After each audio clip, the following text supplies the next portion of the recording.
Welcome to week 5 of Us Together, the church united in love, our 40-day emphasis in unity.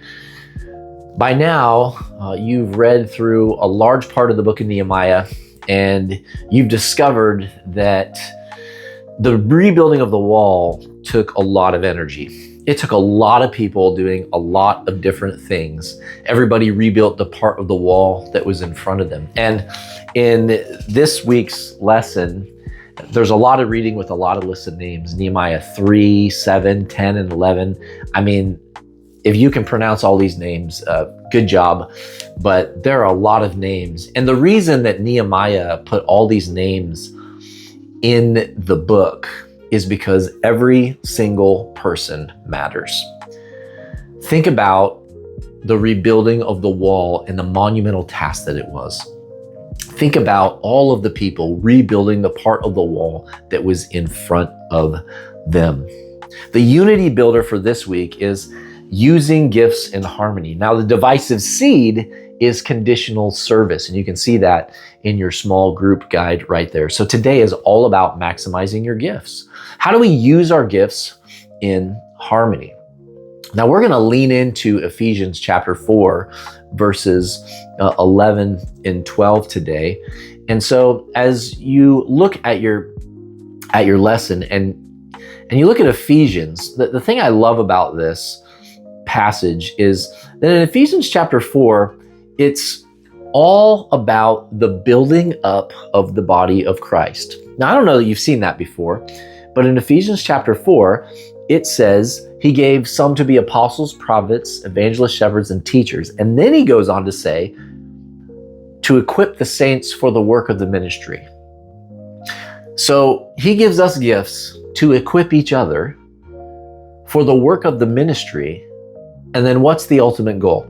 For the building up of the body of Christ. And then he says this, until we all attain to the unity, there it is, of the faith and knowledge of the Son of God, to mature manhood, to the measure and stature of the fullness of Christ, so that we no longer be children, tossed to and fro by the waves and carried about by every wind of doctrine, by human cunning and craftiness and deceitful schemes. What I see here is that if we want to grow up, we have to grow together. Let me say that again. If we want to grow up, we got to grow together. I don't know about you, but sometimes adults act like children. I've done it. We've all done it. By the things we say, the things we're offended by, our lack of focus on what's most important, by the things we write, by the attitudes we have, it's so easy to be immature. And in this passage, Paul actually says, what he's basically saying to us, he's saying, it's time to grow up. And so if you want to grow up, we need to grow together. So here's some what ifs for our congregation. Some what ifs for our congregation, because the more you realize the brevity of life, the more brave you will become in your gifts. The more you realize the brevity of your life, the more brave you will become in your gifts. You kind of realize as you get older that you don't need to be insecure. One of the things I love about grandparents is as they get older, they kind of just say what they want to say. They become a little bit more bold. Not that, once again, that's a permission to be rude, but it's fun being around people who say the truth because they realize they have nothing to lose. They don't have to be insecure about things. So here's some what ifs for us as a congregation. The first what if is this, is what if you get in the game? What do I mean by that? What if everyone in our congregation knew their gifts, participated in a ministry, and was using those gifts? That's a powerful what if. There's so many places to serve, not only in the church, but in the community. There's nonprofit organizations that you can volunteer with if you have gifts of mercy. Think about the gift of hospitality and how powerful it is. Not only inviting people into your home, and by the way, those of you who are hosting our small groups, just give them a big pat on the back or big round of applause right now. Just clap for them right now and just tell them thank you, because Now, did you do it or did you just watch me clap? Okay, do it. No, seriously, right now, clap for them right now. Say thank you. I'll give you a moment. Okay, now pay back attention. It's so important that we have that hospitality gift at work in our church. Otherwise, we'll become cold and unwelcoming. And who wants to be a part of a group of people who aren't friendly? And so what if you have that gift of hospitality, you use it? Worship, prayer, the evangelist, the shepherd, visitation ministry. There's so many powerful gifts. What if we get in the game? And the second idea is this to write down. What if you play your role well? Excuse me. What if you don't just get in the game, but what if you excel in your gifts? What if you're a teacher, you study really well and learn to be an even better teacher? There's a phrase for this that maybe you've heard. It's honing your craft. Honing your craft. One of the things I do is I coach cross country and track at a local middle school here, and the reason I love teaching middle school and coaching middle school is because kids don't know how to run. You know what I mean? Isn't middle school sometimes the most awkward stage? You see a middle schooler and they're super small or super tall, or they just haven't matured, and it's an awkward stage. But I love working with middle schoolers because you can see by the time they from 6th grade to 8th grade, so much progress.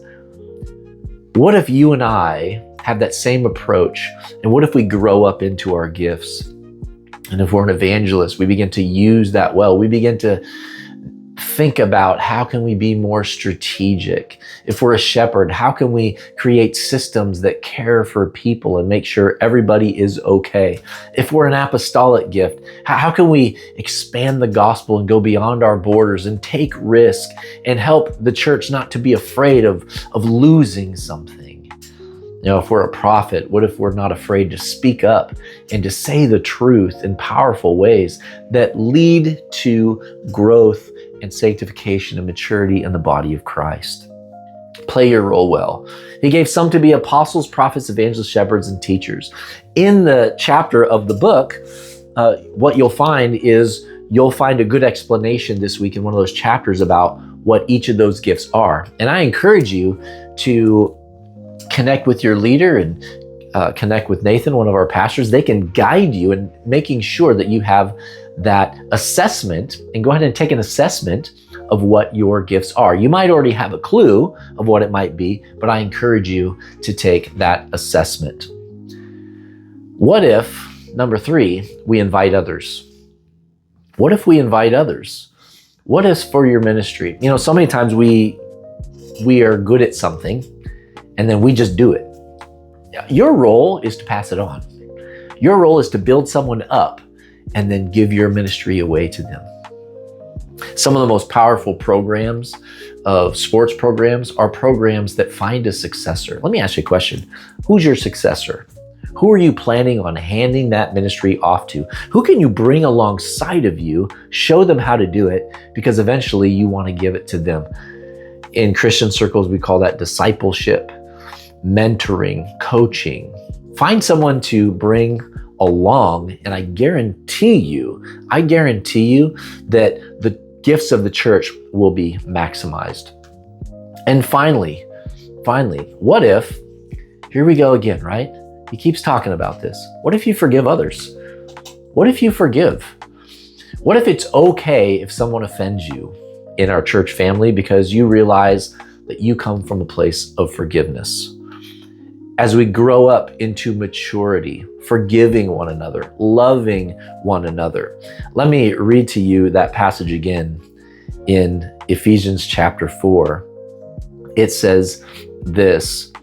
It says, until we all attain unity of the faith and of the knowledge of the Son of God, to mature manhood, the measure and the stature of the fullness of Christ. There is no maturity and there is no measure of the stature of the fullness of Christ without forgiveness. If you find a leader that doesn't know how to forgive, don't follow them. Let me say that again. Anyone in any sphere of influence, if you find a leader who won't forgive and who won't say they're sorry, or who says they won't say they're sorry, don't follow them. And the reason is because that person is not worth following. I hope that this series is speaking to your heart. I know that as I wrote this material and as I contemplated what God would have us go through as a church family, I was really overwhelmed by the process at several times during the writing. And I want to thank you for sticking with us, for sticking with me, for allowing me to be your pastor.